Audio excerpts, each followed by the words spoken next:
All right, let's now go to the most important thing that happened yesterday is something that didn't happen. And what I mean by that is the rioters were not able to prevent Joe Biden's win from being confirmed.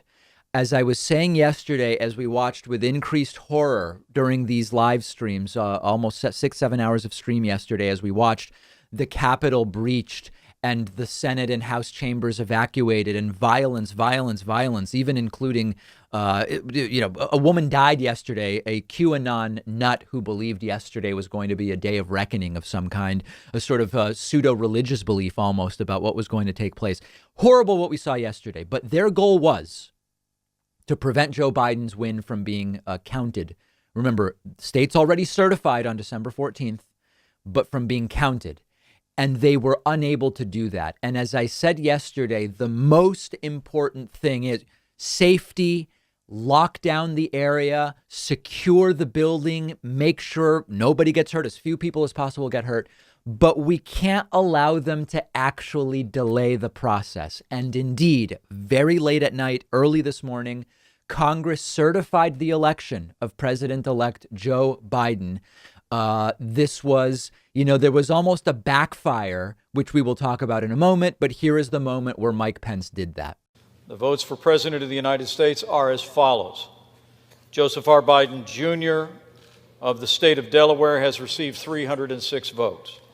Donald J. Trump of the state of Florida has received 232 votes. The whole number of electors appointed to vote for Vice President of the United States is 538. Within that whole number, a majority is 270. The votes for Vice President of the United States are as follows. Kamala D. Harris of the state of California has received 306 votes. Michael R. Pence of the state of Indiana has received 232 votes. The announcement of the state of the vote by the President of the Senate shall be deemed a sufficient declaration of the persons elected President and Vice President of the United States, each for the term beginning on the 20th day of January, 2021.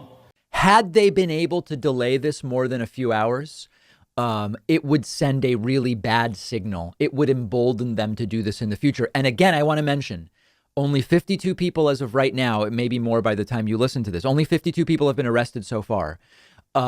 We need to make sure everybody who participated in this and broke the law is arrested, because otherwise they will be emboldened to try this again. But it didn't work.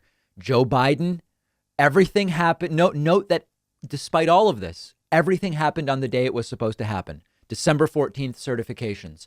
January 6th, okay, it bled into the 7th, but it was expected to anyway, because remember, if there had been objections from Republicans in 6 different states, each generating 2 hours of debate, this would have pushed into January 7th anyway. Because of the riots, some Republicans opted not to object in some of those states. So by rioting, the rioters actually sped up, in a sense, the process of just counting and accepting the Joe Biden win. And that's really, really important. Now, what this all means for the future of the country, we just don't know. There's really no parallel to this. I mean, insurgents acting violently in the name of Trump vandalized the Capitol.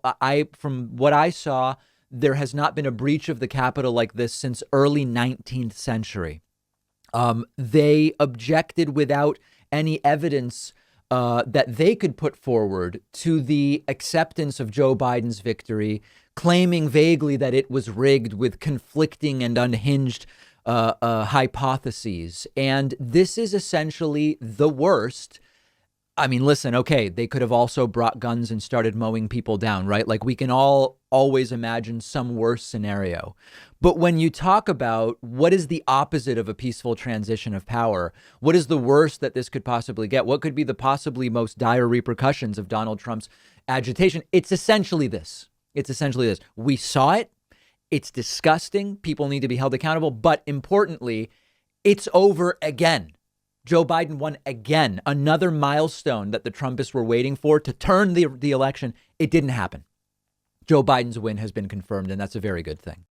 I want to take a second to tell you about one of our sponsors, S&H Masks. S&H Masks has everything you need when it comes to face masks and other protective gear for COVID-19, and they're giving my audience 20% off. S&H Masks is the company that I've personally been going to for face masks. I love and trust the products they sell, and that's actually why I reached out to them about being a sponsor. I've tried tons of different face masks this year, like many of you, and I still have not found a mask that is more comfortable or easier to breathe in than the washable cotton masks that they sell.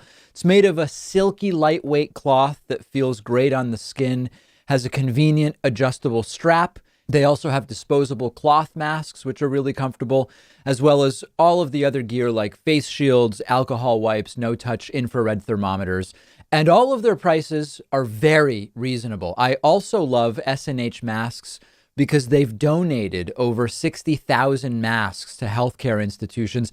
They're an excellent company. Shipping is just $5 and shipping is free on orders over $150.